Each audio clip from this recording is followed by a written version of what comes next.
کوہ نور ہیرا دنیا کا سب سے بڑا اور انتہائی قیمتی ہیرا۔ کوہ نور ہیرے اس کی تاریخ اور اس کی نوعیت کی کہانی تاریخ نویسوں کے مطابق کچھ یوں ہے۔ یہ انتہائی قیمتی ہیرا کوہ نور بیجاپور کی کوئلہ کی کان سے نکلا تھا۔ خیال ہے کہ یہ عادل شاہی خاندان کے پایا تخت بیجاپور کی کسی دکان سے 1273 میں نکالا گیا تھا، جو کہ بعد میں گولکنڈہ منتقل ہوا۔ بیجاپور جہاں سے یہ انمول پتھر بڑا معروف اور تاریخی شہرت کا حامل ہے۔ یہاں متعدد قدیم آثار و باقیات ہیں۔ سلطان محمود عادل شاہ کا گول گنبد دنیا کے عجائب میں شامل ہے۔ یہاں کے شاہی محلات، مسجدیں، مینار اور قلعوں کے علاوہ حکمران کے مقبرے تاریخ دانوں کے لیے بڑی کشش رکھتے ہیں۔ چاند بی بی، جس نے مغل فوج کو ناکو چنے چبوائے تھے، یہاں کی حکمرانی تھی۔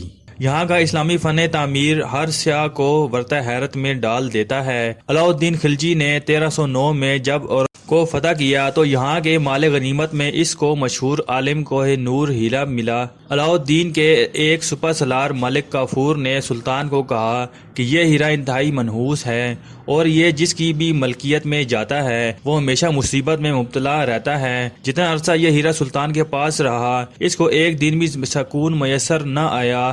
سلطان کے حقیقی بھتیجے آغت خان نے اس پر قاتلانہ حملہ کیا کہ 20 سالہ دور حکومت میں علاء الدین نیم پاگل ہو گیا اور ملک کافور نے اس کے کمسن لڑکے عمر خان کو تخت میں بٹھا دیا اور کوہ نور پر قبضہ کر لیا۔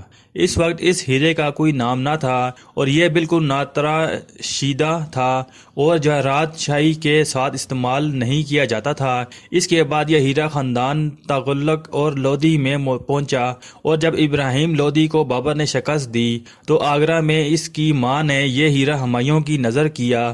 یہی ہیرا تھا جس کو ہمایوں کی بیماری کے وقت امراء نے صدقہ دینے کی صلاح دی تھی۔ اس زمانہ میں اس ہیرے کا وزن 793 گرین تھا، جو پاؤ بھر کے قریب ہوتا ہے، اور جس طرح کان سے نکلا تھا اسی طرح تراشیدہ حالت میں پڑا تھا۔ صدیاں گزر گئیں، کسی نے اس کو تراشنے یا ترشوانے کی طرف توجہ نہ دی۔ 1839 میں نادر شاہ نے ہندوستان پر چڑھائی کی اور تخت طاؤس کو لے گیا۔ نادر شاہ کی وفات پر یہ ہیرا اس کے سپہ سالار احمد شاہ ابدالی خاندان میں رہا۔ جب کابل میں خانہ جنگیاں شروع ہوئیں اور شاہ شجاع شکست کھا کر 1809 میں پنجاب چلا آیا تو ہیرا بھی اس کے پاس تھا۔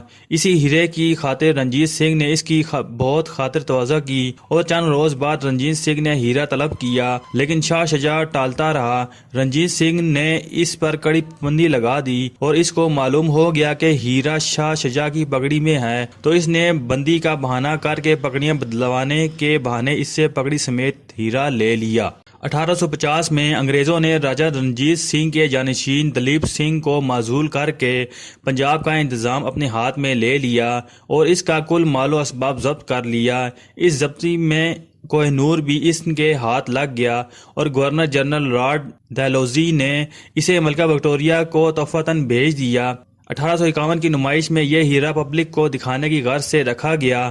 وہاں اس کی کانٹ جھانٹ ہوئی اور اس کا وزن 186 گرین رہ گیا اور اسے شاہ بات میں لگایا گیا۔ اب اس کو دوبارہ درست کرایا گیا ہے اور وزن صرف 108 گرین رہ گیا ہے۔ اس کے 60 کا ٹکڑا جو کوہ نور کہلاتا تھا گم ہو گیا تھا اور بڑے عجیب طریقے سے ملا۔ جب کوہ نور انگلستان میں پہنچا تو اس کی ایک سطح بالکل سپاٹ تھی۔ روس میں بھی ایک ہیرا ایک صدی پہلے آ چکا تھا جس کی سطح سپاٹ تھی۔ سطح کا ہموار ہونا قدرتی حالات میں ناممکن ہے اور یہ عمل تراش کر ہی کیا جا سکتا تھا۔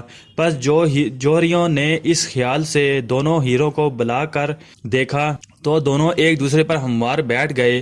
ان کو ملانے پر ایک کونا خالی رہتا تھا، اس لیے اس تیسرے ٹکڑے کی تلاش شروع ہوئی۔ بالآخر دنیا بھر کے خزانوں کی تلاش کے بعد یہ ٹکڑا شاہ ایران کے خزانے میں مل گیا۔ تحقیقات پر معلوم ہوا کہ یہ ہیرا بھی نادر شاہ کے ساتھ ہی دلی سے آیا تھا۔ ان تینوں ہیروں کی آب و رنگ اور دوسرے طریقوں سے پہچان کر لی گئی تو ایک جنس ہی نکلی اور مجموعی وزن اس ہیرے کے برابر نکلا جو ملک کافور دکن سے لایا تھا۔ اس طرح ان کے ایک ہونے کی تصدیق ہو گئی۔